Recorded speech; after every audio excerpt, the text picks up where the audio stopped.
वो लंदन के फ्लैट की खिड़की पर खड़ा था। हाथ में कॉफी का मग था। बाहर घना अंधेरा फैला हुआ था, मगर उसकी आंखें उस अंधेरे में कुछ खोज रही थी, जैसे बीते वक्त की कोई परछाई। कुछ देर बाद वह अंदर आया और एलईडी टीवी ऑन कर दी। चैनल बदलते हुए वह अचानक एक न्यूज देखकर चौंक पड़ा।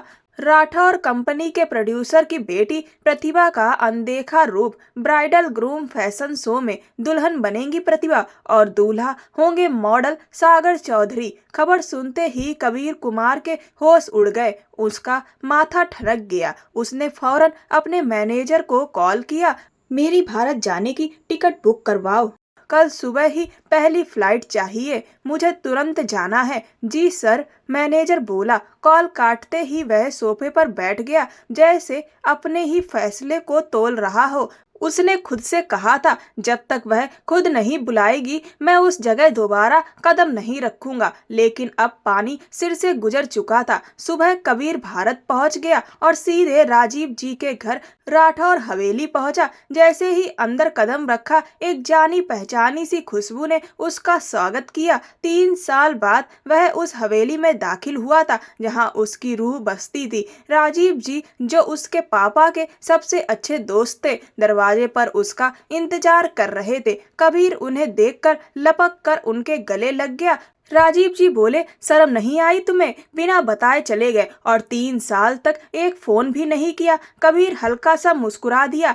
आप बड़े हैं, मगर कभी आपने सोचा कि आपने अपनी बेटी के खातिर मेरे साथ क्या सुलूक किया था? खैर, वो सब पीछे छूट गया है। अब बताइए, जो सुना है क्या वह सच है? क्या सुना है? राजीव ने आंखें तरेरी। मुझे पता चला है कि आपकी लाडली बेटी प्रतिभा किसी और मर्द के साथ फैशन शो कर रही है, वो भी ब्राइडल ग्रूम फोटो शूट। आप कैसे इजाजत दे सकते हैं? राजीव जी हंसते हुए बोले, तो क्या हुआ, तुम भी तो करते हो ऐसे शूट्स। तो अगर वह करे तो क्या बुराई है? बात बुराई की नहीं, बात हक की है। मुझे ये बिल्कुल बर्दाश्त नहीं कि मेरी बीवी किसी और की दुल्हन बने, चाहे वो नकली ही क्यों ना हो। तो फिर सूट मेरे साथ करवा दीजिए, कबीर ने इत्मीनान से कहा। राजीव जी मुस्कुराए। ठीक है, जैसा तुम कहो। वैसे भी मुझे तो फायदा ही होगा, मुफ्त में काम हो जाएगा। मुफ्त? कबीर ने झट से कहा। मेरी तो इस इंडस्ट्री में भारी डिमांड है, तो ले लेना पैसे, जितने मांगो। अब खुश? कबीर ने भी मुस्कुराकर सिर हिलाया। चलो फिर, जो करना है करो, लेकिन अगर मेरी बेटी ने कोई ड्रामा किया तो मुझे मत कहना। उसका मूड किसी भी वक्त पलट सकता है, और जब मेरा पलटता है तो आप जानते ही हो। राजीव जी ने हंसते हुए कहा, तुम्हें हैंडल करना होगा, वरना रिश्ता खत्म। कबीर हंस पड़ा। एक तरफ बाप धमकी दे रहा है और दूसरी तरफ बेटी बात भी नहीं करती। एकदम जालिम खानदान है। यह सब तुम्हारे ही कारण हुआ है। राजीव जी बोले, तुमने खुद ही उससे दूरी बना ली और वो रात भूल गए जब भूत बनकर उसके कमरे में घुसे थे। मेरी बच्ची की तो जान ही निकल गई थी। राजीव जी की बात सुनकर कबीर कान खुजाते हुए इधर उधर देखने लगा। अरे, वो तो हकीकत में कोई भूत नहीं था, ये वो जानती है, लेकिन फिर भी मुझे भूत ही समझती है। सगाई हो चुकी है, मैं अपने प्यार का इजहार कर चुका हूँ, फिर भी ना तो मुझसे ढंग से बात करती है, ना मानती है, हमेशा गुस्से में रहती है। वह झुलझुलाकर बोला, अब की बार अगर उसने कोई नाटक किया तो मैं उसे जबरदस्ती उठाकर ले जाऊंगा। राजीव जी मुस्कुराकर बोले, वैसे अभी तुमने कहा तुम भूत नहीं हो, लेकिन सच्चाई तो ये है कि तुम कम नहीं हो किसी भूत से। इतनी शरारतें की थी कि मेरी मासूम सी बेटी आज तक डर जाती है तुम्हारा नाम सुनकर। कबीर थोड़ा हंसा और बोला, हाँ, मासूम तो है और बहुत प्यारी भी। वह मुस्कुराते हुए अंदर की ओर चला गया। अगली शाम एक फैशन शो की थीम शादी पर थी और यह सारा फंक्शन राजीव जी ने खुद आयोजित किया था। कविता भी शामिल थी और काफी उत्साहित थी, क्योंकि बरसों बाद वह प्रतिभा से मिलने वाली थी। इसीलिए वह समय से पहले ही सेट पर पहुंच गई और सारा इंतजाम खुद चेक किया। सब कुछ जांचने के बाद वह प्रतिभा के कमरे में आई। प्रतिभा मेकअप कर रही थी। उसे खुद ही अपना मेकअप करना पसंद था, उस वक्त के अलावा जब उसका मूड खराब हो। यार, जल्दी से आउटफिट पहनने में मेरी मदद मदद करो, प्रतिभा ने कहा। कविता ने फौरन उसकी कुर्ती की डोरी बांधी और लहंगा पहनाने में मदद की। तुम्हारे वजन से ज्यादा तो इस लहंगे का वजन लग रहा है, इतनी भारी ड्रेस कौन पहनता है? कविता ने ताना मारा। प्रतिभा झल्लाकर बोली, पहनना तो पड़ेगा, लेकिन समझ नहीं आता शादी पर इतनी भारी भरकम ड्रेस पहनना क्यों जरूरी है? कुछ सिंपल नहीं हो सकता? बिल्कुल सही कहा, सिंपल ड्रेस हो और हैवी बाइक पर बैठकर सुहागरात की बजाय मस्ती, सोचो कितना मजा आए। प्रतिभा बोली और हंसी में खो गई। मेरी तो ख्वाहिश रही है कि कभी हैवी बाइक पर हवाओं से बातें करूं, लेकिन नहीं, यहाँ तो हमेशा वही घिसा पिटा लिबास, इसकी क्या तुक है। उसी वक्त दरवाजे पर खड़ा कबीर अंदर झांकते हुए राजीव जी की तरफ मुस्कुरा रहा था। कविता बोली, वैसे तुम्हारे मंगेतर को यह ड्रेस बहुत पसंद है, और अब उनसे ही पूछ लेना कि उन्हें दुल्हन की ये भारी ड्रेस पसंद है या नहीं। वैसे मेरी राय में तो एक दिन दुल्हन बनना है तो अच्छे से बनो ना। और रही बात बाइक की, तो उसके पास है ना हैवी बाइक। अब वो तुम्हारा होने वाला पति है तो वही ले जाएगा हवाओं से बात कराने। प्रतिभा अचानक खामोश हो गई। क्या हो रहा है? तैयार हो गई आप? राजीव जी ने पूछा। डैड, मैं बस तैयार ही हूँ, अब बस एंट्री करनी है। सागर आ गया क्या? सागर की शूटिंग थी तो दूसरा मॉडल आएगा, तुम स्टेज पर पहुंचो, वहीं वो तुम्हें ज्वाइन करेगा, राजीव जी ने समझाया। शो शुरू हुआ। प्रतिभा जैसे ही रैंप पर आई, उसके सामने सहरा बांधे मॉडल खड़ा था। वो चौंकी और खींचते हुए बोली, ये क्या मजाक है? It's a fashion baby. अंदर से एक आवाज आई, ये कैसी आवाज बना रहे हो, और आइंदा से बेबी बेबी मत बोलना, वो तमतमाते हुए बोली। फिर जबरन उसका हाथ पकड़कर रैंप वॉक करते हुए स्टेज पर आए तो मीडिया के कैमरे उनकी तरफ घूम गए। फ्लैश की चमक और कैमरे की कतार में प्रतिभा की आंखों में बेचैनी थी। कबीर को देखकर उसकी धड़कनें तेज हो गई थीं। वो जिससे 3 साल से दूर थी, आज उसी के साथ खड़ी थी। उसका दिल बेकाबू हो रहा था, हाथ पैर कांप रहे थे। कबीर धीरे से उसके कान में बोला, संभालो खुद को, वरना तुम्हारे डैड को लाखों का नुकसान हो जाएगा। ये इवेंट उनकी कंपनी का सबसे बड़ा शो है। उसने चेहरे पर मुस्कुराहट सजाई, हाथ हिलाया और ऑडियंस को फ्लाइंग किस दिया।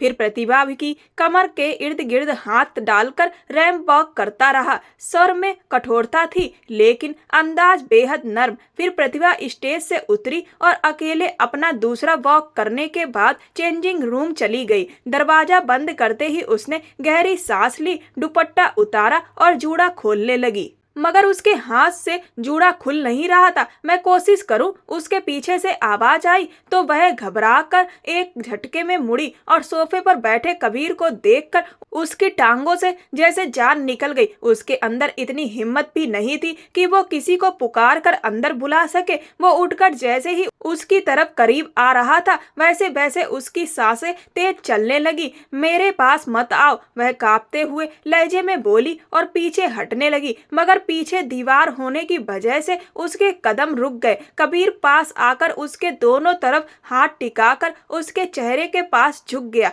प्रतिभा ने जोर से आंखें बंद कर ली, जैसे कबूतर बिल्ली को देखकर आंखें बंद कर लेता है, यह सोचकर कि खतरा टल जाएगा। पास आते ही कबीर ने उसका हाथ थाम लिया और उसका जूड़ा खोल दिया। अगर तुमने किसी और मर्द के साथ इस तरह का फोटोशूट किया तो याद रखना, मैं तुम्हारा बुरा हाल कर दूंगा। उसके माथे से माथा टिकाकर वो सर्द लहजे में बोला। प्रतिभा की आंखें छलक उठी। अब अगर तुम्हारा एक आंसू भी टपका तो अच्छा नहीं होगा, कबीर ने अपनी उंगली के पैरों से उसके आंसू पोंछते हुए कहा। प्रतिभा बेबसी से इतनी शिद्दत से रोई कि उसकी हिचकी तक रुक गई। कबीर ने उसकी गर्दन थामकर चेहरा पास किया। वह उसे आईने में देखने लगा। प्रतिभा, मेरी तरफ देखो। उसने उसकी ठोड़ी पकड़कर चेहरा ऊपर किया तो प्रतिभा ने अपनी भीगी पलकों से उसे देखा, लेकिन उसकी आंखों की चमक से डरकर फिर झुका ली। चलो जल्दी से कपड़े बदलो और फोटो शूट पूरा करते हैं, और खबरदार अगर फिर आंसू बहाया, वरना तुम्हारा सामना मेरे गुस्से से होगा। कबीर ने उसके गाल सहलाते हुए कहा। प्रतिभा बस चुपचाप रह गई। कबीर बाहर निकल गया तो उसकी आंखों से आंसू बहने लगे। वह दौड़ती हुई खुद को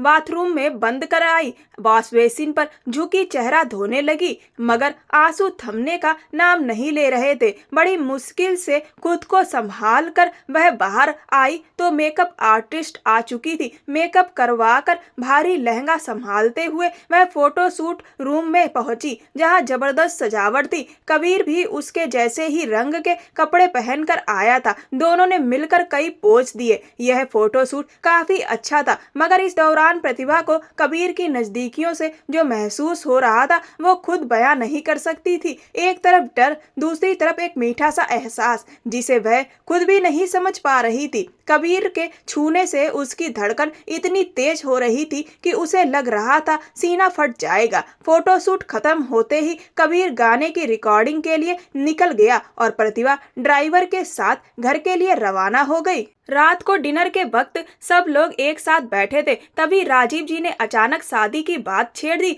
अरे अंकल, आपने तो मेरी बात छीन ली। जब आप कहेंगे मैं बारात लेकर आ जाऊंगा, कबीर ने प्रतिभा की तरफ देखकर कहा। प्रतिभा के चेहरे का रंग उड़ने लगा, कभी लाल कभी पीला, मगर कबीर जानता था कि वो इस बार उसे प्यार से मना ही लेगा। लेकिन हमेशा की तरह वो जो सोचता था वह कर नहीं पाता था। प्यार से बात करने की कोशिश में भी वह गुस्सा कर बैठता था। खाने के बाद सब लोग अपने अपने कमरे में चले गए, मगर प्रतिभा बहुत बेचैन थी। क्या हुआ बेटा, कुछ कहना है तुम्हें? हाँ कहना है, प्लीज पापा, मुझे नहीं करनी उस लड़के से शादी, प्रतिभा गुस्से से बोली। तो राजीव जी का चेहरा गुस्से से तमतमा गया। बस बहुत हो गई तुम्हारी मनमानी, अब मैं तुम्हारी कोई बात नहीं मानूंगा। शादी कोई खेल नहीं कि जब मन किया कर ली, जब मन किया छोड़ दी, राजीव राठौड़ ने सख्त लहजे में कहा। प्रतिभा रोती हुई अपने कमरे की ओर चली गई। कबीर कल से बहुत खुश था, लेकिन कल फंक्शन के बाद से प्रतिभा ने उससे ढंग से बात नहीं की थी। वह उसकी राय जानने के लिए उसके कमरे की ओर गया, गुनगुनाता हुआ। जैसे ही दरवाजा खटखटाने वाला था, अंदर से आती आवाज पर रुक गया। प्लीज कविता, पापा को तुम ही समझाओ ना, मैंने नहीं करनी शादी कबीर से। मैंने पापा से कहा तो कल से मुझसे बात तक नहीं कर रहे, प्रतिभा रोते हुए कह रही थी। बाहर खड़े कबीर के चेहरे से जैसे सारा खून उतर गया। एक झटके से दरवाजा धकेलकर वो अंदर आया। उसे देखकर प्रतिभा ने कॉल काट दी। मैं वो कुछ बोलने की कोशिश कर रही थी, लेकिन उसकी जुबान साथ नहीं दे रही थी। क्या चाहती हो तुम? क्या समझ रखा है तुमने मुझे? पागल बना रखा है। मैं दीवानों की तरह तुम्हारे पीछे घूमता रहता हूँ, तुम्हारी केयर करता हूँ और तुम मुझसे दूर भागती हो। और आज तो हद कर दी तुमने, कबीर ने उसे कंधों से पकड़कर कहा। प्रतिभा खुद को छुड़ाने की कोशिश करते हुए वॉशरूम की ओर भागी, लेकिन उससे पहले ही कबीर तेजी से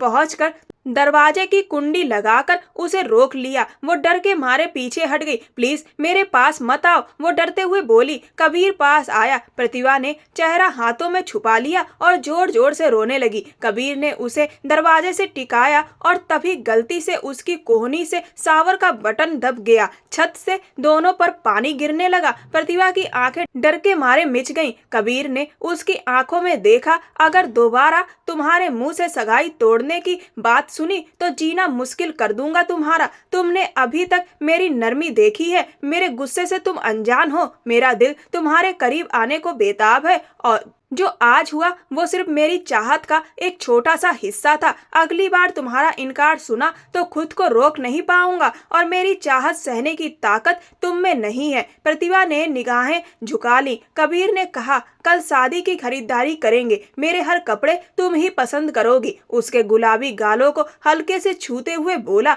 वो चुप रही। तुमने जवाब नहीं दिया, उसकी ठुड्डी पकड़ते हुए कहा। जी, प्रतिभा कांपती हुई आवाज में बोली। कबीर दरवाजा खोलकर बाहर चला गया। फिर उसके दिमाग में पुरानी बातें घूमने लगी। आनंद राठौर थे, जिनका एक बेटा था, राजीव राठौर। राठौर खानदान अभिनय और फिल्म की दुनिया से जुड़ा हुआ था। आनंद जी और उनकी पत्नी सरला जी भी प्रसिद्ध अभिनेता और अभिनेत्री रह चुके थे। बाद में राजीव राठौर ने मॉडलिंग और एक्टिंग की दुनिया में कदम रखा। राजीव की दोस्ती विनोद कुमार से हुई। वो एक सफल निर्माता और एंकर थे। विनोद जी की शादी के 2 साल बाद उनके घर कबीर कुमार ने जन्म लिया और तभी से राजीव का उस छोटे से नटखट से लड़के से गहरा लगाव हो गया। वह कबीर से मिलने जाता, उसे खूब घुमाता फिराता था और कबीर भी इतना उस पर निर्भर हो गया था कि एक दिन भी अगर राजीव मिलने न आए तो वह पूरा घर सिर पर उठा लेता। जब कबीर 4 साल का हुआ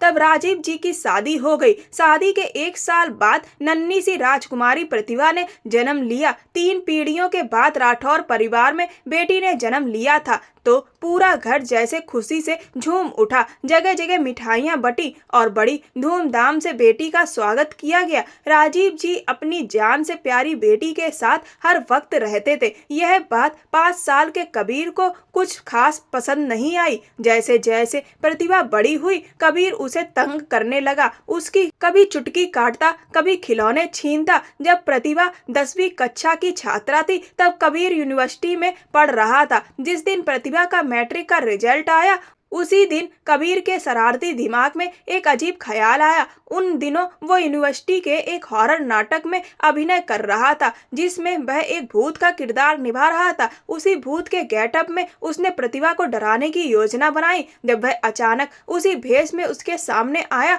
तो प्रतिभा इस कदर डर गई कि बेहोश हो गई। उसे बेहोश देख कबीर की जान जैसे निकल गई। वो बुरी तरह घबरा गया और तभी उसे पहली बार एहसास हुआ कि वो प्रतिभा से प्यार करने लगा है। जब प्रतिभा को होश आया तो सभी घर वालों की जान में जान आई, मगर कबीर को सबने बहुत डांटा, लेकिन उसने बिना किसी बहस के सबसे माफी मांगी, खासकर प्रतिभा से। 2 साल बाद जब कबीर का MBA पूरा हुआ तो वो आगे की पढ़ाई के लिए लंदन चला गया। वहां से 2 साल बाद वापस आया तो देखा कि प्रतिभा ने अपनी BSc पूरी कर ली थी और अब वो पढ़ाई के साथ साथ अपनी माँ रीता जी के साथ उनकी इंडस्ट्री में काम करने लगी थी। उसी दिन एक पार्टी में प्रतिभा को हल्के बैंगनी रंग की लॉन्ग ड्रेस में देखकर वह जैसे एकटक देखता रह गया। उसने उसी वक्त अपने पापा विनोद कुमार और माँ सरोज जी से मिलकर रिश्ता रखने की बात कही। उनकी तो जैसे मन की मुराद पूरी हो गई।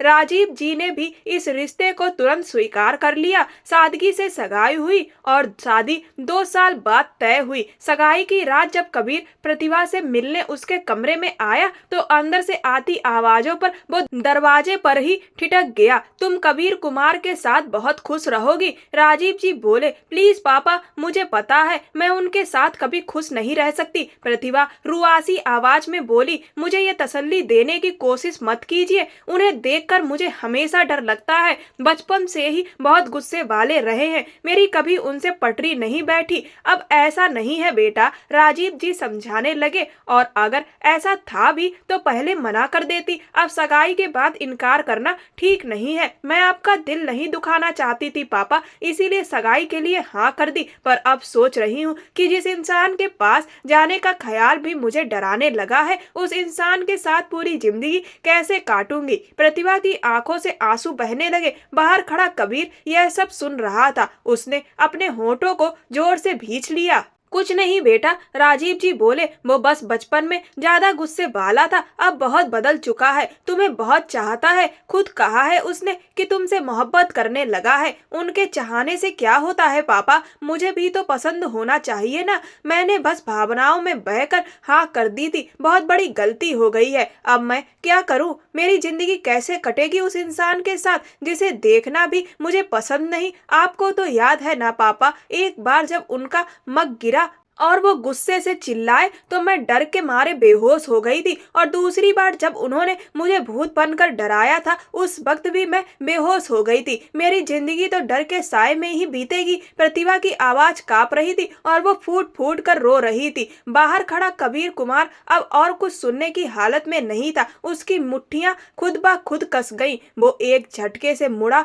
और वहां से अपने घर की ओर चला गया। पूरी रात वह अपने कमरे में बैठा रहा और सोचता रहा। अगली सुबह उसने पक्का इरादा कर लिया, प्रतिभा का दिल जीत कर ही रहेगा। अब वो हर रोज उसके लिए गुलाब के फूल लाता और चुपचाप उसके तकिए के पास रख देता। लेकिन प्रतिभा बेरहमी से उन फूलों को उठाकर खिड़की से बाहर सड़क पर फेंक देती। कबीर को गुस्सा तो बहुत आता, लेकिन वह खुद पर काबू पा लेता। वह राजीव जी की डांट से डरता था और नहीं चाहता था कि वो उसे प्रतिभा से पूरी तरह दूर कर दे। फिर एक दिन उसने प्रतिभा के लिए एक बेहद खूबसूरत खूबसूरत ड्रेस खरीदी, लेकिन अगले दिन देखा कि वह ड्रेस तो नौकरानी रेखा ने पहन रखी है। यह देखकर वो आग बबूला हो गया और सीधा कमरे की तरफ बढ़ा। हमेशा की तरह दरवाजा अंदर से बंद था। दरवाजा खोलो प्रतिभा, वरना मैं इसे तोड़ दूंगा, वह जोर से चिल्लाया। उसकी आवाज सुनकर घर के सभी लोग एक एक करके वहां इकट्ठा हो गए। राजीव जी ने हैरानी से पूछा, क्या हुआ? इतनी नाराजगी किस बात पर है? सब कुछ बताऊंगा, लेकिन पहले मुझे इससे बात करनी है, उसने सख्ती से कहा। राजीव जी ने दरवाजा खुलवाने के लिए आवाज लगाई। जैसे ही आवाज दी, दरवाजा खुल गया। प्रतिभा तेजी से बाहर आई और राजीव जी से लिपट गई। उसकी रूह तक कांप रही थी और राजीव जी समझ गए कि उसकी ये हालत कबीर के डर की वजह से है। कबीर ने झटके से उसे राजीव जी से अलग किया और उसके सामने खड़ा हो गया। उसकी आंखों में गुस्से की आग थी। तुम्हारी बदतमीजियां अब मेरी बर्दाश्त से बाहर हो रही हैं। मुझे और मत उकसाओ, नहीं तो मैं क्या कर बैठूंगा इसका अंदाजा मुझे खुद नहीं। वह बहुत ही कड़वे लहजे में बोला। प्रतिभा डर के मारे रोने लगी और राजीव जी उसका रोना देखकर तड़प उठे। बस बहुत हो गया, अब चुप हो जाओ, वरना मुझे कुछ सख्त करना पड़ेगा, राजीव जी ने गंभीरता से कहा। कबीर ने तड़पते हुए कहा, कह दीजिए, मैं भी सुनना चाहता हूँ। अब क्या सुनना बाकी है? राजीव जी ने ठंडी आह भरते हुए कहा, मुझसे बहुत बड़ी गलती हो गई। जब मैंने सोचा कि तुम उससे मोहब्बत करते हो, मुझे लगा कि तुम एक दिन उसे अपनी मोहब्बत से जीत लोगे, मगर तुमने तो उसे अपने प्यार का बंदी नहीं बल्कि गुलाम बना लिया। यह सुनकर कबीर ने जलती आंखों से उस प्रतिभा को देखा जो कि अब भी राजीव जी का हाथ थामे खड़ी थी। मैं पिछले 3 महीनों से हर मुमकिन कोशिश कर रहा हूँ, लेकिन इसका दिल तो पत्थर का निकला और इस पत्थर की दिल ने मेरे जज्बातों का तमाशा बना कर रख दिया। मैंने 2 घंटे खर्च कर इसके लिए ड्रेस खरीदी और इसने वो ड्रेस रेखा को दे दी। उसकी आवाज में गहरी तल्खी थी। राजीव जी ने पहले कबीर को देखा, फिर प्रतिभा की तरफ मुड़े। क्या ये सच है? उन्होंने सख्ती से पूछा। प्रतिभा ने होंठ बीचे, फिर धीरे से सिर हिलाकर हामी भर दी। प्रतिभा की माँ रीता जी ने दुखी लहजे में पूछा, ऐसा क्यों किया बेटा? वो ड्रेस बहुत ज्यादा खुली थी अम्मा, अब देखिए ना, वो रेखा को भी खुली लग रही है। मुझे पहनने में बहुत असहज महसूस हुआ, इसीलिए मैंने उसे दे दी। प्रतिभा ने सिर झुकाकर कहा। रीता जी बोली, तो बता देती, टाइट करवा लेते। सिलाई करना आता है ना तुम्हें? इस तरह ड्रेस नौकरानी को देकर तुमने कबीर के जज्बातों को ठेस पहुंचाई है। उसका नहीं, हमारा भी दिल तोड़ा है। हमने तुम्हें ऐसी परवरिश तो नहीं दी थी कि तुम इस तरह किसी के जज्बात से खेलो। प्रतिभा ने अपनी माँ रीता जी को सॉरी कहा। रीता जी ने सख्त लहजे में कहा, सॉरी मुझे नहीं, कबीर से कहो। मुझे ना इसकी माफी की जरूरत है और ना ही इसकी मौजूदगी की। कबीर ने एक नजर प्रतिभा पर डाली, फिर सख्त आवाज में कहा, अब मुझे थोड़ी दूरी चाहिए, और वह वहां से चला गया। अगले दिन सुबह राजीव जी उसके घर आए तो वह बैग पैक करके बाहर निकल रहा था। विकास जी और सरोज जी उसे हैरानी से देख रहे थे। राजीव जी ने पूछा, कहाँ जा रहे हो तुम और ये बैग क्यों उठाया है? चलो अंदर आओ, बैठकर बात करते हैं, कबीर व्यंग से बोला। आपको तो खुश होना चाहिए कि आपकी बेटी की जिंदगी से वो शख्स जा रहा है जिसे आपने गलती से उसका हमसफर बना दिया था। कल ही तो कहा था आपने कि फैसला करने में गलती हो गई थी, अब उस गलती को सुधार लीजिए। राजीव जी बोले, अरे बेटा, यूं मत कहो, कहीं नहीं जाओगे तुम। कबीर ने गुस्से से कहा, प्लीज अंकल जाने दीजिए, वरना या तो मैं पागल हो जाऊंगा या आपकी बेटी को ही कुछ कर बैठूंगा। राजीव जी ने गहरी नजर से उसे देखा। मुझे पता है तुम उसे कुछ नहीं कर सकते। कबीर बिफर पड़ा, तो फिर वो मुझे तड़पा तड़पा कर मारेगी, उसे तो कोई फर्क नहीं पड़ता। जाने दीजिए अंकल, शायद अलग होकर हम दोनों अपनी अपनी जिंदगी बेहतर बना सके, वरना बस एक दूसरे को ही चोट पहुंचाते रहेंगे। उसकी आवाज में गहरी थकान और बेबसी थी। विनोद जी ने कहा, जाने दो राजीव, शायद प्रतिभा को तभी समझ आए जब वो उसकी जिंदगी से दूर चला जाए। राजीव जी ने कुछ नहीं कहा और कबीर वहां से निकल गया। 3 साल बाद जब वो एक मशहूर सिंगर और मॉडल बन चुका था, लोग उसे सुपरस्टार के नाम से जानते थे, पर जो नहीं बदला था वो थी उसकी मोहब्बत, उसकी प्रतिभा। ना जाने उसके जज्बात में ऐसी कौन सी कमी थी जो प्रतिभा के दिल को नहीं पिघला पाया। उसे तो लगा था कि वह कब का उसे याद कर रही होगी, मगर सब उसका भ्रम था। आज जब वो किसी इवेंट से लौटकर होटल हॉल में पहुंचा तो अपने आप को बेहद गुस्से और बेबसी की हालत में पाया। वो गाड़ी से निकला, अपनी बुलेट के पास पहुंचा, दिल में खुद से बोला, अब बहुत हो गया ये तमाशा। अब मैं तुम्हें ऐसा जता दूंगा कि मेरी मोहब्बत क्या होती है। तुम मेरी मोहब्बत में ऐसी कैद होगी कि खुद को भी भूल जाओगी। उसने तेजी से गाड़ी स्टार्ट करके प्रतिभा के घर की ओर चल पड़ा। घर पहुंचा तो चौकीदार ने गेट खोला। घर में घुसा तो किचन में रेखा को देखकर चौंक गया। अरे रेखा, तुम इस वक्त क्या बना रही हो? उसने पूछा। रेखा ने जल्दी से कहा, सर, प्रतिभा मैडम को भूख लगी थी तो उन्होंने नूडल्स बनाने के लिए कहा था, बस वही बना रही थी। आप इस वक्त यहाँ सब ठीक है? सर को बुला दूं? नहीं, मुझे प्रतिभा से मिलना है। तुम नूडल्स रहने दो, मैं खुद बना लेता हूँ, तुम जाकर आराम करो, उसने इत्मीनान से कहा। रेखा ने सिर हिलाया और वहां से चली गई। कुछ ही देर में कबीर ने नूडल्स तैयार किए और प्रतिभा के कमरे में पहुंचा। जैसे ही वो कमरे में दाखिल हुआ, प्रतिभा का चेहरा देखकर साफ लग रहा था कि वह झेप गई है। कबीर बिना कुछ कहे सीधा उसके पास गया और प्लेट सामने रख दी। भूख लगी थी तो खुद बना लिया करो, इतनी रात को बेचारी नौकरानी को तंग कर देती हो। वो भी इंसान है, उसे भी आराम चाहिए होता है। तुम तो फिर भी देर तक सो सकती हो, उसे तो सुबह सवेरे काम पर लगना होता है, उसने नाराजगी से कहा। प्रतिभा ने धीरे से कहा, आप रहने देते, वैसे ही सो जाती। कबीर गहरी सांस लेकर बोला,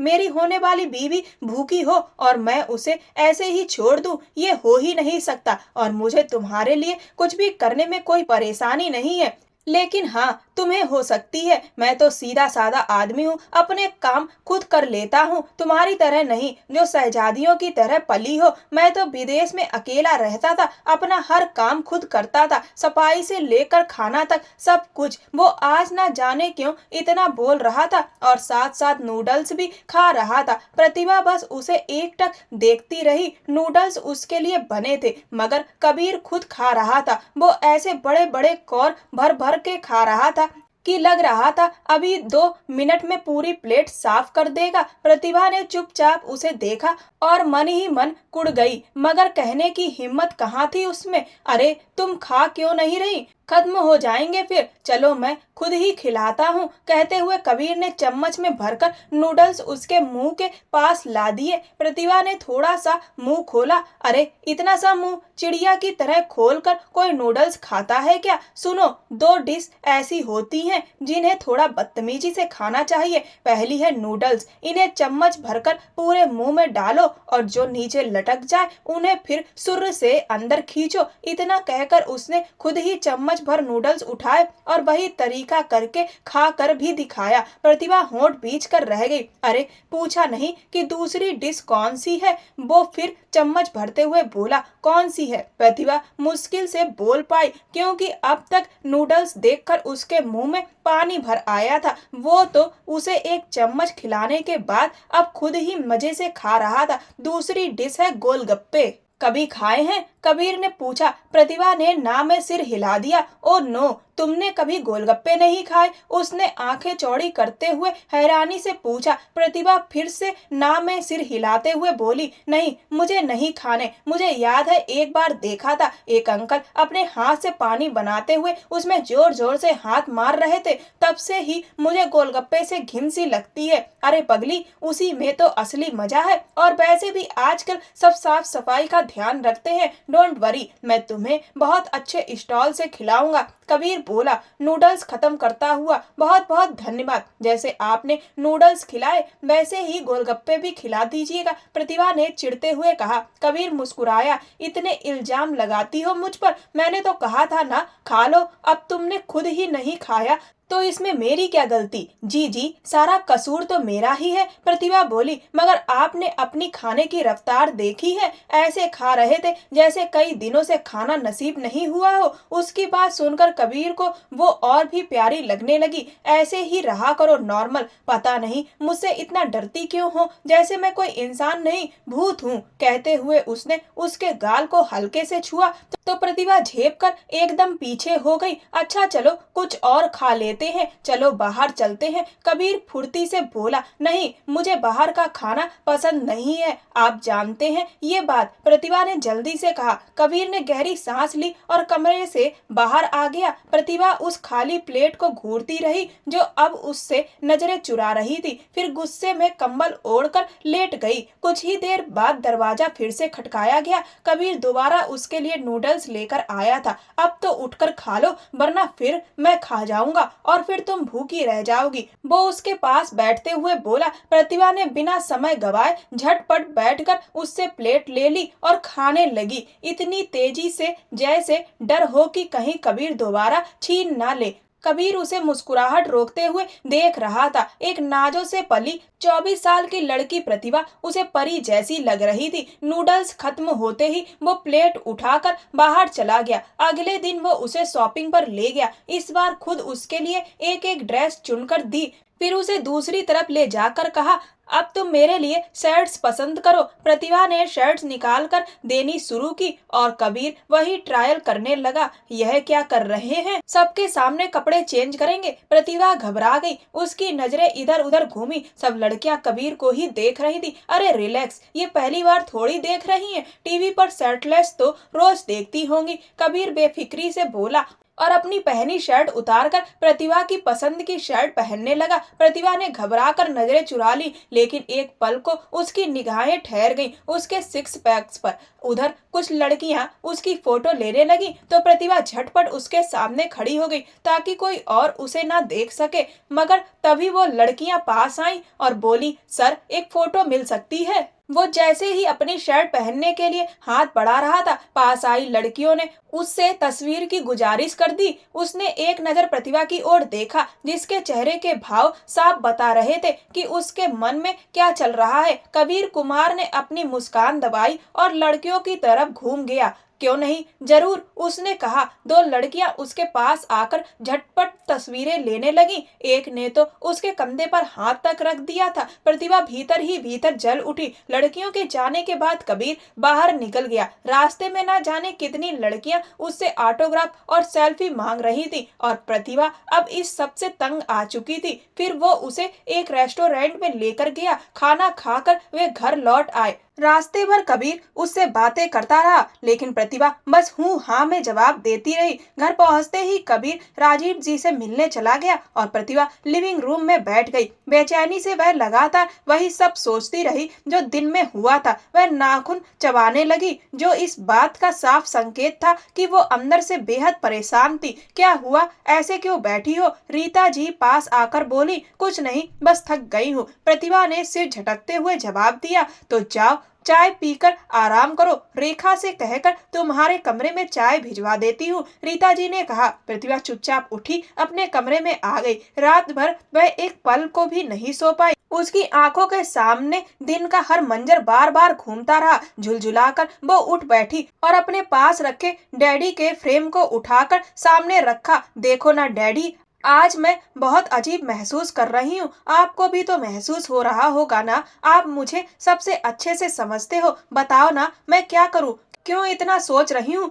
कबीर के बारे में, जबकि मैं उसके साथ रहना नहीं चाहती। फिर उसने अचानक फैसला किया और कहा, एक मिनट, मैं कविता को फोन करती हूँ। उसने अपनी सबसे करीबी दोस्त को फोन लगाया। हाय मेरी जान, कैसी हो? दूसरी ओर से कविता ने कहा, मुझे बहुत अजीब लग रहा है, मुझे तुमसे एक सलाह लेनी है। हाँ बोलो, कविता ने तुरंत जवाब दिया। आजकल कबीर कुमार बहुत बदले बदले लगते हैं, पता है कल रात उन्होंने मेरे लिए नूडल्स बनाए और आज मुझे शॉपिंग करवाई और पता नहीं क्यों मुझे भी उनका साथ अच्छा लगने लगा है। लेकिन जब वो लड़कियों से बातें कर रहे थे मुझे बहुत बुरा लगा। ये सब क्यों हो रहा है? प्रतिभा ने परेशान स्वर में कहा। तू ऐसा कैसे सोच सकती है प्रतिभा? कविता ने चौंक कर जवाब दिया। तुझे नहीं पता वो किस किस्म का इंसान है? मैंने तुझे पहले ही बताया था ना कि उसका मकसद क्या है। वो तुझे बस झुकाना चाहता है और तू धीरे धीरे झुक रही है। मैं तो तुझे पहले ही समझाती रही हूँ कि अगर तूने उससे शादी की तो डर डर कर ही जिंदगी गुजरेगी। तू आजाद है और अपने लिए जी, वो तेरी आजादी छीनना चाहता है। याद है उसने फोटो शूट भी जबरदस्ती करवाया और किसी और के साथ तुझे तुझे देखना तक बर्दाश्त नहीं कर सकता। आगे चलकर वो तुझ पर हर तरह की पाबंदी लगाएगा और तू भी बाकी औरतों की तरह उसकी मोहब्बत में फंसकर दब जाएगी। मेरा मशवरा मान, अपनी बात पर डटी रहे, वो कभी नहीं सुधर सकता। कविता बोलती चली गई। दरअसल कविता ने हमेशा ही प्रतिभा को कबीर से दूर रखा था। जब जब प्रतिभा थोड़ी सी भी कबीर के करीब होने की कोशिश करती, कविता उसके मन में जहर घोल देती और यह बात आज तक किसी को नहीं पता थी। वैसे ही मूर्ख थी प्रतिभा, जो कविता को अपना सच्चा हमदर्द समझ रही थी। कविता प्रतिभा से जलती थी, जबकि कविता जैसी लड़कियां कभी किसी की सच्ची हमदर्द नहीं हो सकती। ना तो वो खुद खुश रहती हैं और ना ही दूसरों को खुश रहने देती हैं। लेकिन ये बात प्रतिभा को समझ नहीं आती थी और आज फिर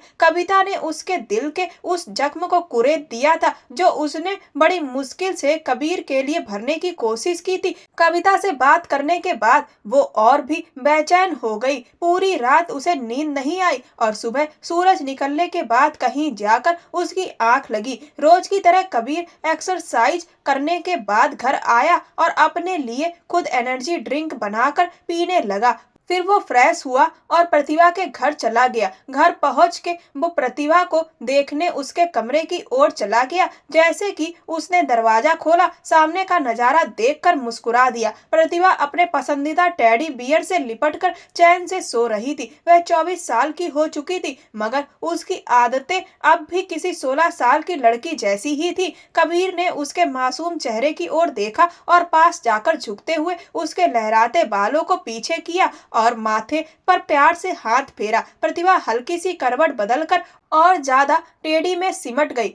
अरे वाह टेडी जी, आप तो हमसे भी ज्यादा करीब हैं इनके। वो मन ही मन मुस्कुराकर सोचने लगा, खैर ज्यादा दिन नहीं बचे, जल्दी ही आपकी जगह मैं ले लूंगा। वो फिर से झुका और इस बार थोड़ी और शिद्दत से उसके माथे पर हाथ फेरा।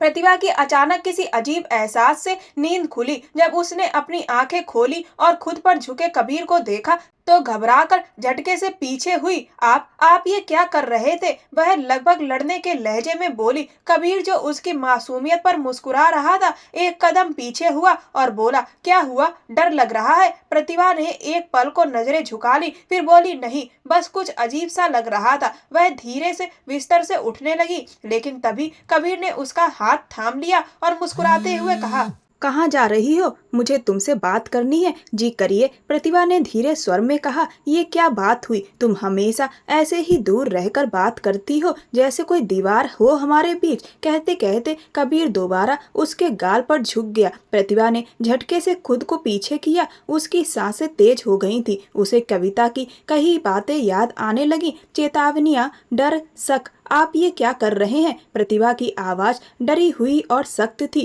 कुछ नहीं, बस तुम्हें सुबह की शुभकामनाएं दे रहा था, कबीर ने हंसते हुए कहा और फिर से झुकने लगा। प्रतिभा ने अपने टेडी को और कसकर पकड़ लिया और डरते हुए बोली, दूर रहिए मुझसे। कबीर के माथे पर गुस्से की लकीरें उभर आईं। जब जब मैं तुम्हारे पास आता हूँ, तुम मुझे ऐसे झटक देती हो जैसे मैं कोई पराया हूँ और इस टैडी को समेटे बैठी हो। वो गुस्से में टैडी को उसके हाथ से छीन कर दूर फेंकता हुआ गरजा। प्रतिभा सहम कर पीछे हुई। कबीर भी थोड़ी देर चुपचाप सांसें लेकर खुद को शांत करता हुआ वहीं लेट गया। प्रतिभा फूट फूट कर रोने लगी। कुछ देर बाद कबीर उठा, टेडी वापस लाया और उसे पकड़ाया। सॉरी, उसने कहा और आंसू पोंछने के लिए हाथ बढ़ाया। प्रतिभा ने आंखें मीच ली और फिर अपने हाथों की मुट्ठियां भींचते हुए पीछे हट गई। कबीर कुछ बोले बिना तेजी से कमरे से बाहर चला गया, लेकिन जाते जाते वह अपना मोबाइल वहीं भूल गया था। उसके जाने के बाद प्रतिभा ने जल्दी से अपना मोबाइल उठाया और कविता का नंबर डायल किया। जैसे ही वह कविता को सब कुछ बता रही थी, कबीर अपना मोबाइल लेने वापस लौट आया और उसने सुन लिया सब कुछ। कविता उसे भड़का रही थी। कबीर की आंखों में गुस्सा उमड़ आया था और उसका चेहरा गुस्से से लाल हो चुका था।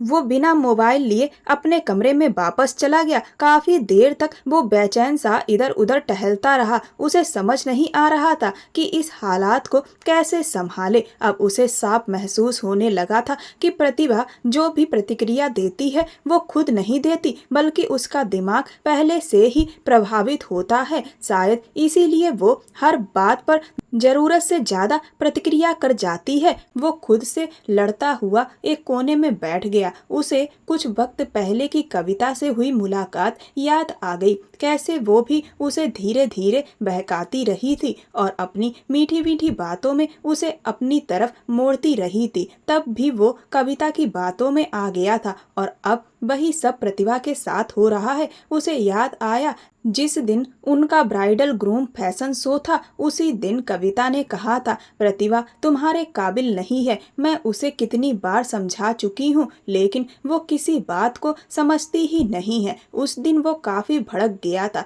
अब जाकर उसे एहसास हो रहा था कि कुछ तो गड़बड़ है, लेकिन उसे यह अंदाजा नहीं था कि कविता के दिमाग में आखिर चल क्या रहा है। उसे जवाब ढूंढने थे। तभी उसके मन में एक विचार आया, बर्थडे पार्टी। हाँ, मुझे एक जन्मदिन की पार्टी रखनी चाहिए। कुछ दिन बाद उसका जन्मदिन था। जब उसने घर वालों को इस बारे में बताया तो सब हैरानी से उसे देखने लगे। तुमने तो कभी अपनी जन्मदिन की पार्टी नहीं मनाई आज तक? विनोद जी ने मुस्कुराते हुए पूछा। बस दिल किया, बचपन की यादें ताजा करने का मन हुआ, उसने हंसकर जवाब दिया। कुछ देर बाद वो शूटिंग के सिलसिले में राजीव जी के दफ्तर पहुंचा। कविता भी वहीं थी। वह इसी कंपनी में काम करती थी और बड़े प्रोजेक्ट संभालती थी। हाय सर, कॉफी पियेंगे? कविता ने नर्म लहजे में आकर पूछा। अगर तुम अपने हाथों से बनाकर पिलाओ तो जरूर पियेंगे। वैसे कविता, मुझे सर मत कहा करो, मेरा नाम लिया करो, कबीर कुमार। अब दोबारा पूछो मुझसे।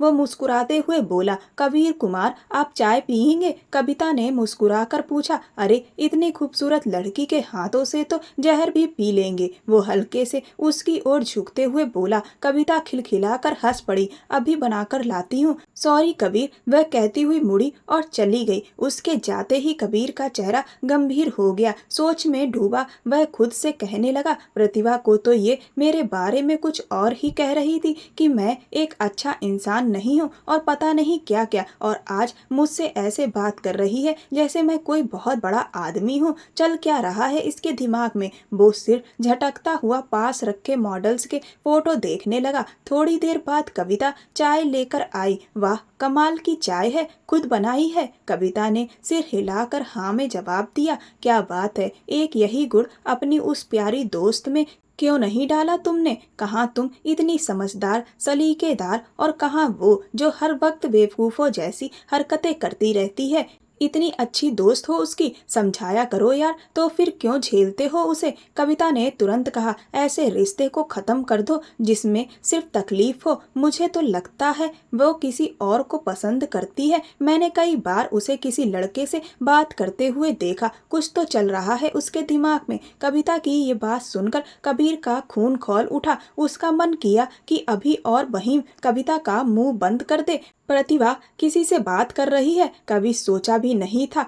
पर अब कविता उसके सामने खड़ी उसकी प्रतिभा के चरित्र तक पर सवाल उठा रही थी। मुझे यह जानना ही पड़ेगा कि वो लड़का है कौन।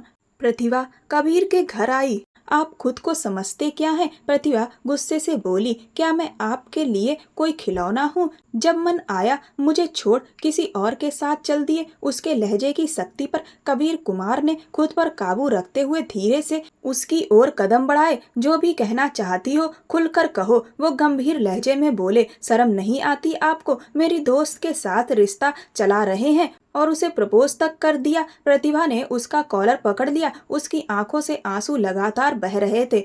तो इसमें गलती तुम्हारी भी तो है, कबीर ने शांत लेकिन सख्त लहजे में कहा। कब तक कोई मर्द सहन करेगा? किसी के चाहने का एहसास बहुत खूबसूरत होता है, और कविता तो मुझे बरसों से चाहती है। जब कोई मुझे इतना चाहेगा तो मैं उसका साथ दूंगा ही ना।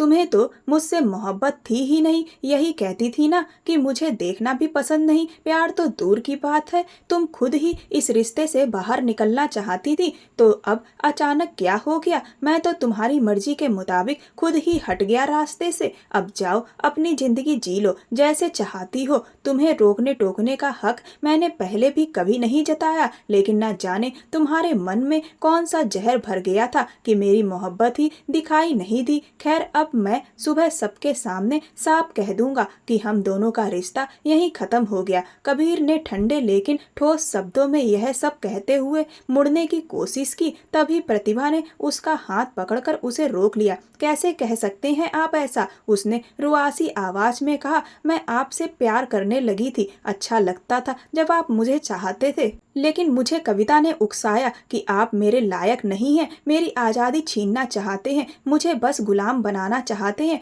इसी वजह से मैं उसकी बातों में आ गई, लेकिन यकीन मानिए वह अच्छी लड़की नहीं है। प्लीज। प्रतिभा ने उसका हाथ थाम लिया। कबीर हंस पड़ा। ओह, तो अब तुम कविता से जलन में इतनी गिर जाओगी कि उसे बदनाम करने लगो। मैं अच्छी तरह जानता हूँ कि तुम यह सब जलन में कह रही हो ताकि कोई और मुझे प्यार ना करे, लेकिन मैं कविता की मोहब्बत को नकार नहीं सकता। अब तुम जा सकती हो, मुझे कपड़े बदलने हैं। उसके लहजे की कठोरता ने प्रतिभा को तोड़ दिया और वह रोती हुई अपने घर चली गई। पूरी रात उसने रोते हुए गुजारी। कबीर भी नहीं सो सका। कैसे सो सकता था? वह जानता था कि उसकी प्रतिभा इस वक्त बेहद तकलीफ में है, लेकिन वह ये सब उसके भले के लिए कर रहा था। चाहता था कि वो मजबूत बने, अपना मुकदमा खुद लड़े और समझे कि दुनिया उसकी तरह मासूम नहीं होती। पूरा रात वो बेचैनी में काट गया। अगले दिन ऑफिस में कबीर कुर्सी पर बैठा काम कर रहा था जब कविता वहां आई। वह उस दिन कुछ ज्यादा ही सज धज कर आई थी। बार बार किसी बहाने से कभी उसके कंधे तो कभी हाथों पर हाथ रख रही थी। कबीर उसके बर्ताव से परेशान हो चुका था, मगर जाहिर नहीं कर रहा था। कुछ ही देर में प्रतिभा ऑफिस में दाखिल हुई और उसने देखा कि कविता उस वक्त कबीर का हाथ थामे उसके चेहरे से बहुत नजदीक खड़ी थी। प्रतिभा फट पड़ी। तुम्हारी हिम्मत कैसे हुई मेरे मंगेतर के साथ इस तरह की बेहुदा हरकतें करने की?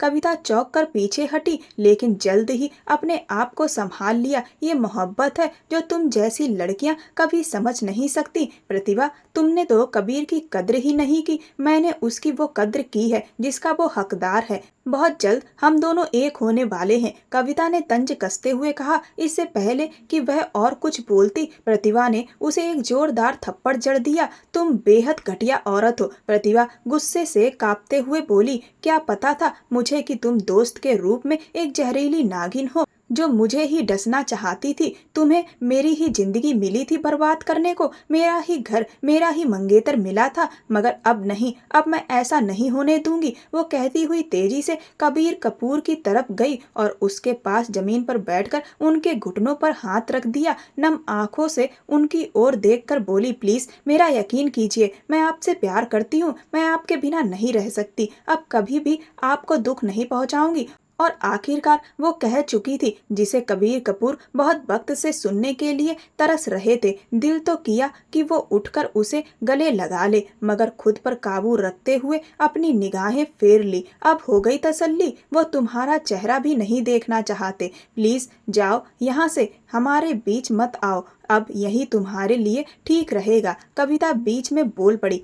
वैसे भी मैं तो कबीर कपूर को बहुत पहले से पसंद करती थी, और देखो किस्मत ने हमें एक कर दिया। मेरी मोहब्बत सच्ची थी, इसलिए वो अब मेरे साथ है। प्रतिभा ने रोते हुए अपना चेहरा पोंछा और खड़ी हो गई। अगर तुम्हें लगता है कि तुमने कबीर को पा लिया है तो ये तुम्हारी बहुत बड़ी गलतफहमी है। वो सिर्फ मुझसे प्यार करते हैं। तुम्हारी मोहब्बत मोहब्बत नहीं, एक धोखा है। तुमने चालाकी से मेरे कबीर को मुझसे दूर किया है, मगर अब बहुत हो गया। यह ऑफिस मेरे पापा का है, यहाँ से अभी निकल जाओ। वो चिल्लाई। देख रहे हैं आप कबीर, ये मुझसे किस तरह बात कर रही है? कविता ने तंज कसते हुए कहा। कोई बात नहीं, जब तक आप मेरे साथ हैं मुझे किसी की जरूरत नहीं है। ये नौकरी भी मैंने आपके लिए ही की थी, अब आप मेरे साथ हैं तो बाकी सब बेकार है। वो कहते हुए कबीर की कुर्सी के पास आई और कंधे पर हाथ रख दिया। तभी प्रतिभा गुस्से से उठी और कविता का बाजू पकड़कर उसे जोर से धक्का दे दिया। कविता गिर पड़ी। फिर दोनों के बीच चीख पुकार शुरू हो गई। कैबिन के बाहर पूरा स्टाफ इकट्ठा हो चुका था। तभी राजीव जी भी दौड़ते हुए अंदर आए। यह सब क्या हो रहा है? वो तेज आवाज में बोले, पापा, इस लड़की ने मेरी जिंदगी बर्बाद कर दी। यह मेरे कबीर को मुझसे छीनना चाहती है। इसी ने मुझे हमेशा कबीर के खिलाफ भड़काया। प्रतिभा अपने पापा राजीव जी से लिपट कर फूट फूट कर रो पड़ी। कविता ने झट से जवाब दिया, अरे इसमें मेरी क्या गलती है? मैंने तुम्हें नहीं भड़काया। तुम खुद ही कबीर को पसंद नहीं करती थी। मैंने तो बस इतना कहा था कि छोड़ दो उसे। अब जब वो मुझसे प्यार करने लगे हैं तो तिलमिला रही हो। जो करना है कर लो। तुम हमें अलग नहीं कर सकती, है ना कबीर? वो फिर से कबीर के पास जाकर खड़ी हो गई। कबीर ने एक नज़र कविता पर डाली और फिर एक नर्म लेकिन सच्ची नज़रों से प्रतिभा को देखा। माफ कीजिए, आप कौन हैं? मैं तो आपको जानता भी नहीं। और हम कब एक हुए जो अब अलग होने की बात कर रही हो? वो शांत लेकिन ठोस लहजे में बोला, मैं तो हमेशा से प्रतिभा का था और रहूंगा। कबीर ने कहा। प्रतिभा का चेहरा एकदम खिल गया, जबकि कविता का चेहरा सफेद पड़ गया। क्या क्या कह रहे हैं आप? कविता हड़बड़ाई। कल रात आपने ही तो कहा था कि आप मुझसे शादी करना चाहते हैं। कबीर मुस्कुरा दिए। वो तो मजाक था। दरअसल लिविंग रूम में प्रतिभा खड़ी थी और हमें देख रही थी। मैंने सोचा चलो उसे जलाते हैं ताकि उसके दिल की बात बाहर आ सके। और देखो ऐसा ही हुआ। उसने अपने प्यार का इजहार कर दिया। फिर वह उठकर गए और प्रतिभा को अपनी बाहों में भर लिया। कविता सन्न खड़ी रह गई। आप ऐसा कैसे कर सकते हैं? कविता गुस्से से चिल्लाई, किसी लड़की के जज्बातों के साथ कैसे खेल सकते हैं आप? आपने मेरी मोहब्बत को मजाक बना दिया। कबीर कुमार तल्ख लहजे में बोले, चिल्लाओ मत मिस कविता। और हाँ, तुमने खुद ही अपनी मोहब्बत का मजाक उड़वाया है। तुम मेरी मंगेतर को भड़काती रही और तुम्हें लगा कि मैं तुम्हें माफ कर दूंगा। कविता ने जवाब दिया, आप इस लड़की की बातों पर यकीन कर रहे हैं। वह झूठ बोल रही है। मैंने ऐसा कुछ नहीं किया। कबीर ने कहा, झूठ वो नहीं, तुम बोल रही हो। मैंने अपने इन गुनहगार कानों से सुना है कि कुछ दिन पहले सुबह के वक्त प्रतिभा ने तुम्हें फोन करके मेरे बारे में कुछ बताया और तुमने जो उसे राय दी वो भी सुनी। तुम ना जाने कब से उसकी सोच को बदल रही थी। मैंने यह सब सिर्फ तुम्हारी सच्चाई सबके सामने लाने के लिए किया, खासकर अपनी प्रतिभा को तुमसे बचाने के लिए। और झूठ का जवाब अक्सर सच्चाई से ही दिया जाता है। मैंने तुम्हारी ही सोच के मुताबिक बात की ताकि तुम खुद अपने असली रूप में आ जाओ। कबीर ने कहा, मुझ में गुस्सा जरूर है प्रतिभा, पर लेकिन मुझ में मोहब्बत उससे भी ज्यादा है और यह कभी कम नहीं होगी। और मैं अपने गुस्से को कम करने की पूरी कोशिश करूंगा। मुझे थोड़ा वक्त दो, मैं गुस्से को कंट्रोल करने का पूरा प्रयास करूंगा। तुम्हें प्यार और सम्मान से रखूंगा। प्रतिभा कबीर की बातें बहुत ध्यान से सुन रही थी। तभी राजीव जी गुस्से में कविता से बोले, अब बहुत हो गया, निकलो यहाँ से। और प्रतिभा, तुम्हें भी शर्म आनी चाहिए। इतना कहकर उन्होंने पहली बार अपनी बेटी को थप्पड़ मारा। प्रतिभा स्तब्ध थी। उसने हैरानी से अपने पिता को देखा। अंकल, ये क्या कर रहे हैं? कबीर झट से उसकी ओर बढ़ा, उसके गाल पर हाथ फेरा और उसे सीने से लगा लिया। राजीव जी बोले, कब तक यह लड़की मासूम बनकर अपनी गलतियों से भागती रहेगी? तुम्हें मुझ पर भरोसा नहीं था। मैंने कबीर को तुम्हारे लिए इसलिए चुना था क्योंकि वह हमेशा तुम्हारे साथ खड़ा रहेगा। वो तुमसे मोहब्बत करता है। फिर बोले, चलो ड्राइवर बाहर इंतजार कर रहा है, घर चलो, हम वहाँ बात करेंगे। और तुम कबीर मेरे साथ चलो। मीटिंग रूम में प्रोजेक्ट डिस्कशन के बाद दोनों अकेले थे। राजीव जी सोच में डूबे थे। कबीर ने मजाकिया अंदाज में कहा, अब आप इतना क्यों सोच रहे हैं? ससुर जी, उदास तो मुझे होना चाहिए। मेरी होने वाली बीवी को थप्पड़ मार दिया, रोते हुए घर भेज दिया और मैं यहाँ बैठा हूँ। राजीव जी गुस्से से बोले, बकवास बंद करो। ये सब तुमने शुरू किया था। किसी लड़की के साथ अफेयर चलाने की क्या जरूरत थी? कबीर मुस्कुरा दिया, गुस्सा तो आपकी लाडली पर था ना, मुझ पर क्यों निकाल रहे? मैंने थोड़ी कहा था कि आप उसे थप्पड़ मारो। राजीव जी बोले, कभी कभी बच्चों को सुधारने के लिए एक थप्पड़ जरूरी होता है। कबीर ने कहा, हाँ, आपने खुद ही बिगाड़ा और अब बेचारी को थप्पड़ भी मार दिया। क्या पता कितने आंसू बहा रही होगी अभी। मेरा भी दिल बैठा जा रहा है। कबीर कुमार ने सीने पर हाथ रखकर गहरी सांस ली और बोले, अब और कुछ कहने की जरूरत ही नहीं है। और फिर सामने रखी पानी की बोतल उठाकर मुंह से लगा ली। राजीव जी को और ज्यादा पछतावा होने लगा। कुछ देर बाद जब वो घर लौटे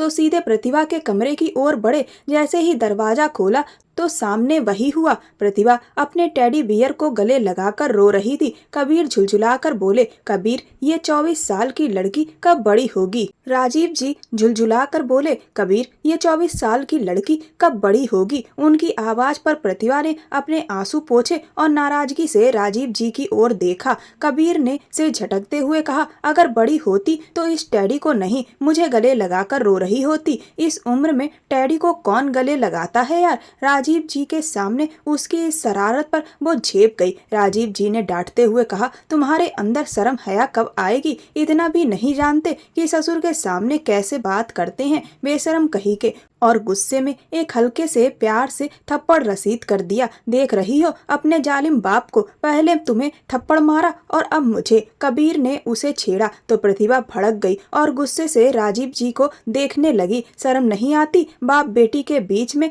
आग लगाते हुए राजीव जी ने गुस्से में दांत पीसते हुए कहा। कबीर हंसते हुए जाकर प्रतिभा के पास बैठ गया। अब कमरे में एक तरफ राजीव जी, दूसरी तरफ कबीर और बीच में थी प्रतिभा। सॉरी बच्चा, राजीव जी ने एक कान पकड़ते हुए कहा तो प्रतिभा रोती हुई उनके सीने से लग गई। कबीर मुस्कुराता हुआ यह सीन देख रहा था। कुछ देर तीनों बातें करते रहे। राजीव जी उठते हुए बोले, तुम दोनों बैठकर आराम से बात करो, अपनी सारी गलतफहमियां दूर करो ताकि शादी की तारीख तय की जा सके। बहुत शुक्रिया, आपने 1 घंटे बाद हमें अकेला छोड़ने का सोचा। कबीर ने मुंह बनाकर कहा। राजीव जी ने उसे हल्के से घूंसा दिखाया और बाहर चले गए। कुछ कहना है? कबीर ने प्रतिभा से कहा, जो धीरे धीरे हाथ मसल रही थी। सॉरी, अब कभी ऐसा नहीं करूंगी, सच में सॉरी, उसने दोनों कान पकड़ते हुए रोते हुए कहा। कबीर को उस पर बेइंतहा प्यार आया। उसने खींच कर गले से लगा लिया। मेरी जान, मुझे माफ कर दो, मैंने कल से आज तक तुम्हें बहुत तकलीफ दी ना?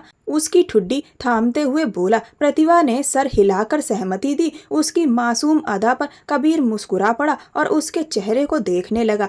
प्रतिभा शर्माकर सिर झुका गई और कबीर आने वाले उस वक्त की कल्पना में खो गया जो अब वास्तव में खूबसूरत होने वाला था, क्योंकि सारी गलतफहमियां खत्म हो चुकी थी। कुछ दिन बाद दोनों की शादी हो गई। प्रतिभा कबीर के घर आ गई। कबीर कमरे में दाखिल हुआ तो देखा पूरी जिंदगी उसके सामने गुलाब की पंखुड़ियों के बीच बैठी थी। प्रतिभा को देखकर उसके पूरे शरीर में सिरहन दौड़ गई। वो तेजी से उसके पास आया और उसके पैरों में बैठकर उसका नर्म हाथ पकड़ लिया।